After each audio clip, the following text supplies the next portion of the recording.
Bismillahirrahmanirrahim. Assalamualaikum warahmatullahi wabarakatuh. Tuan-tuan dan puan-puan yang dirahmati Allah sekalian, seperti mana yang saya sebut tadi, kita akan bahaskan ayat yang bernombor 38 daripada surah Al-Baqarah. Tuan-tuan buka, tuan-tuan tengok muka surat yang ke-7. Nanti saya minta muka surat yang ke-7 tuan-tuan Muka surat yang ke-7, surah Al-Baqarah ayat yang ke-38. Okey, saya baca dulu, tuan-tuan puan-puan semak Nanti kita akan potongkan rangkap dia.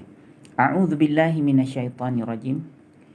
Qulna bitu minha jami'a fa imma ya'tiyannakum minni huda faman tabi'a hudaya fala khaufun 'alaihim wala hum yahzanun. Baik, rangkap pertama ni Allah sebut qulna ihbitu minha jami'an. Kami telah katakan, ihbitu, turunlah oleh kamu daripadanya semua sekali. Ha ni rujuk kepada syurga. Turunlah oleh kamu dari syurga semuanya sekali, tuan-tuan. So, latar belakang ayat ni mengisahkan tentang bagaimana Allah mengusir turun Nabi Adam, Siti Hawa, Iblis yang menghasut mereka untuk makan buah tu kan.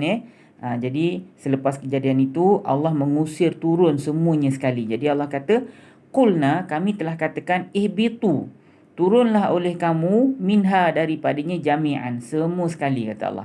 So semua sekali ni rujuk pada siapa, tuan-tuan? Rujuk pada yang saya sebut tadilah. Nabi Adam, Siti Hawa dan Iblis tu semua Allah Ta'ala halau mereka turun ke dunia. Baik, fa imma ya'tiyannakum minni hudan, kata Allah.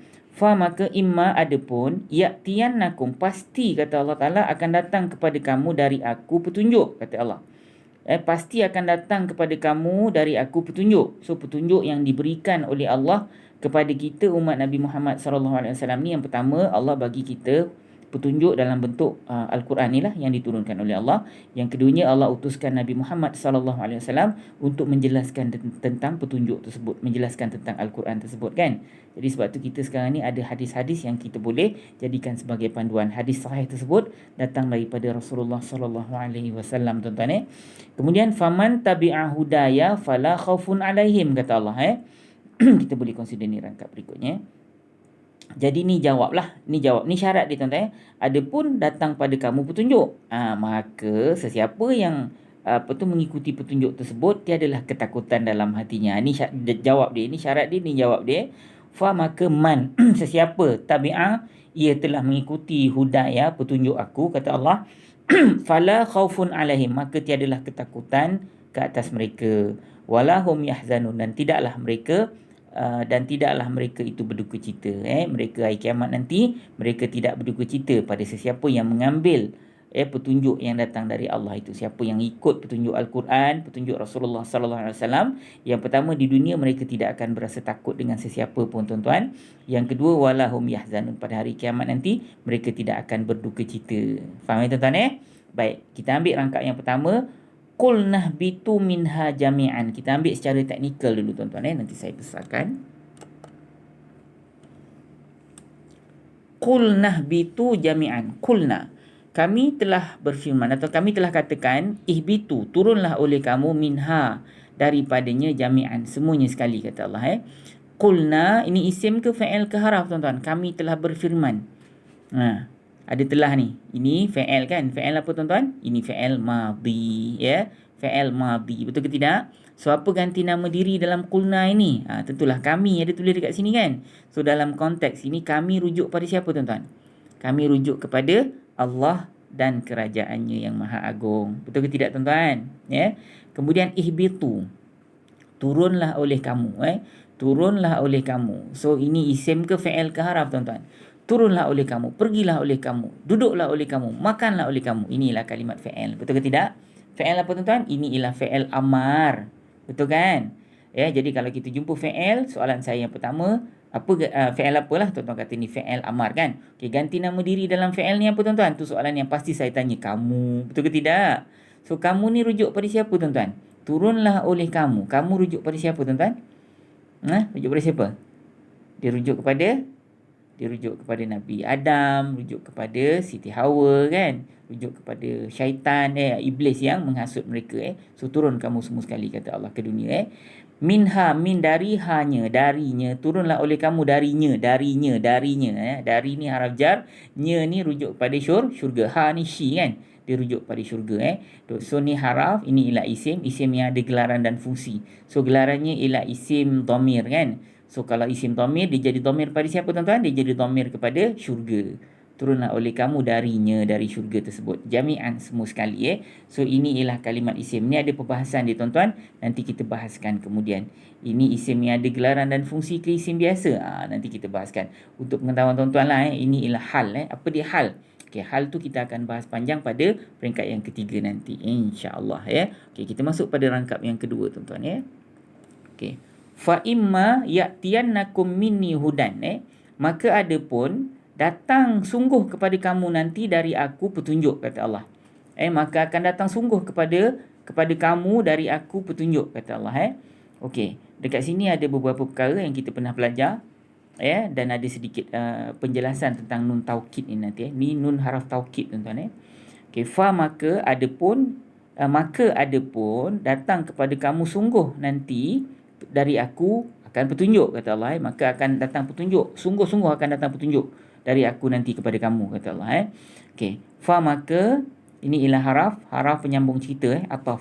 Imma adapun ni saya kata syarat tadi ni adapun akan datang kepada kamu petunjuk, maka sesiapa yang ambil petunjuk tersebut akan tidak takut dalam hati mereka. Jadi so ni ialah haraf, ni kita boleh sebut sebagai kalimat yang berbentuk syarat kalimat yang berbentuk syarat. Jawab di mana? Jawab dia ada dekat sini nanti So ini isim ke fa'il ke haraf tuan-tuan Ini isim ke fa'il ke haraf? Okey, so kalau tuan-tuan tengok dalam kitab Nahu, dia akan kata ini ialah kalimat-kalimat yang membawa unsur syarat. Dia kata So isim ke fa'il ke haraf? Untuk peringkat ni tuan-tuan kata ini ialah kalimat haraf dulu Sebab para ulama pun tak boleh nak decide ni isim ke fa'il ke haraf.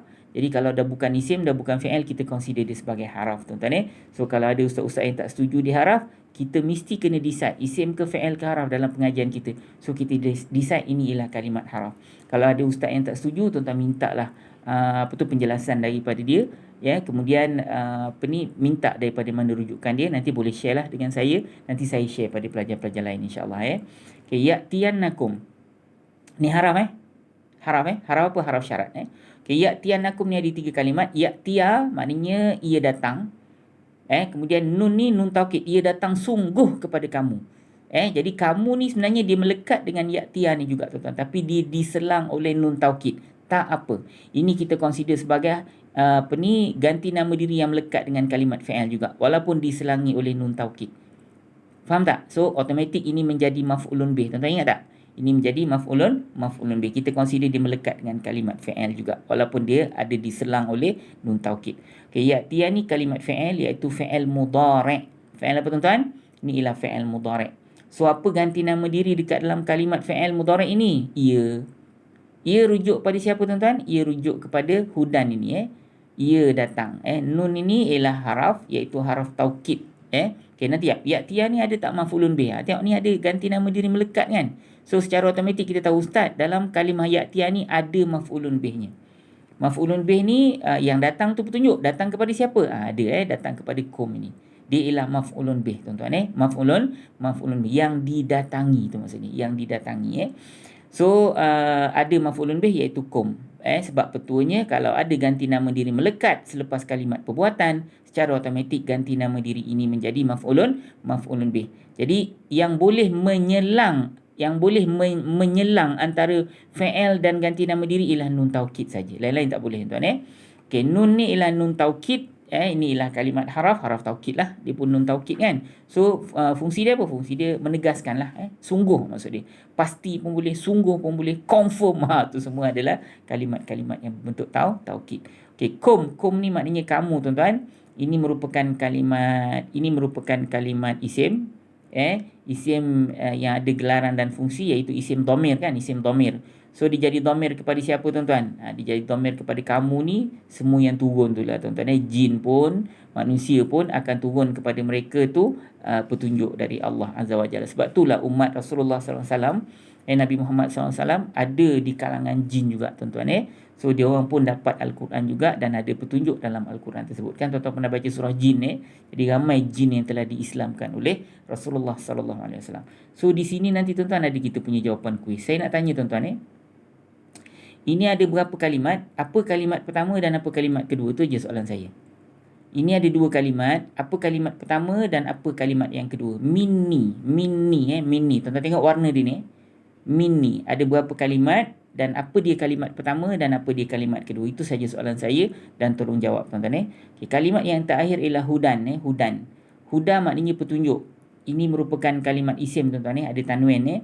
So sebenarnya inilah isim biasa.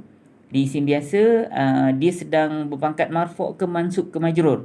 Yang itu nanti kita bahas pada peringkat yang ketiga. Ada sedikit keunikan dalam kalimat ni dan semua kalimat-kalimat yang jenis macam ni. Inilah kalimat isim tapi di hujung dia ada huruf mat. Tengok ni huruf mat kan? Ataupun kalau dalam istilah nahwu dia tak panggil mat, dia panggil mu'tal. Mu'tal ataupun illah. Mu'tal atau illah tu sama. Apa dia illah mu'tal huruf mat ni apa? Ya yang tak ada baris, ya yang tak ada titik, alif yang tak ada hamzah ataupun waw yang tak ada baris. Itu kita panggil dia huruf mat kan? Kalau dalam istilah nahwu dia huruf mu'tal.